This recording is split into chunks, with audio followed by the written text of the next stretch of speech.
I'm just going to keep rambling and talking and hope that I can pull together a 3-minute video. I have a secret room upstairs, like Letterman.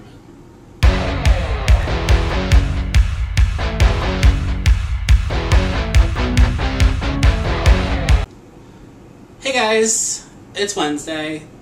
Do not adjust your YouTubes. I'm really filming today. Victoria and I switched. She's busy lately, doing all sorts of things, you know, single-handedly saving the world and whatever. So, NC-17 is the topic this week. Everybody else kind of picked the fun stuff. I ended up choosing religion and morality. Okay, so Gretchen laughed at me when I got this topic, and she thought I was kidding. I wasn't kidding.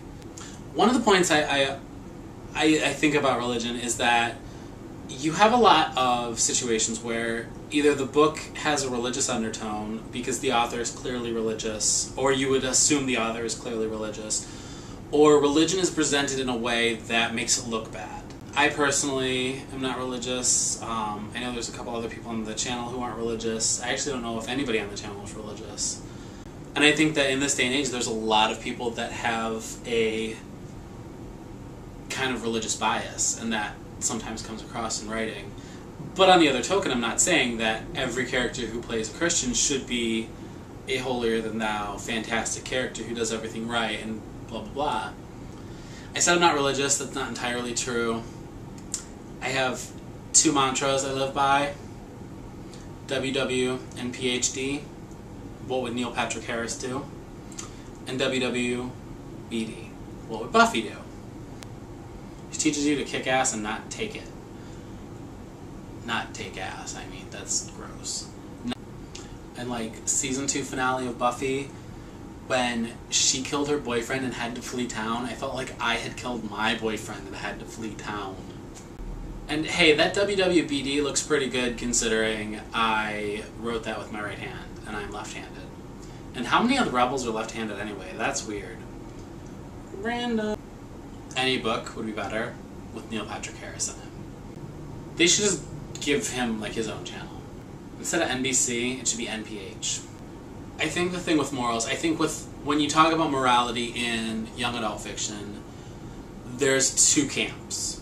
There are the camps of, I'm a storyteller, I tell the story that I tell, and that's my only responsibility. And there's the camp that believes, I am a writer, but children are reading my book, and therefore I have a responsibility to show them that their actions have consequences. And there's been some vicious fights, and I've seen some vicious fights break out on blogs where people just do not agree, and they feel like if bad actions happen in a book, the character should suffer the consequences. My problem with that is that YA is not a fairy tale. With fairy tales and urban legends and things like that, you really get into a situation where your actions have consequences. Urban legends in particular, like all those old things have kind of a moral lesson attached. YA isn't that neat and clean, and I think it's almost kind of limiting to look at things in that matter, because life isn't easy, life isn't nice and neat. If I go out and rob a bank, there's no guarantee that the police are going to catch me. I'm not going to go rob a bank, so please stop phoning in tips with my face attached. Thanks. That's getting really old. So what about you guys? What do you think? How is religion presented in YA? What about morality? Do you feel like actions should have consequences? What do you think? Leave a comment down below. Okay guys, we'll see you next week, hopefully on my regular day. Bye.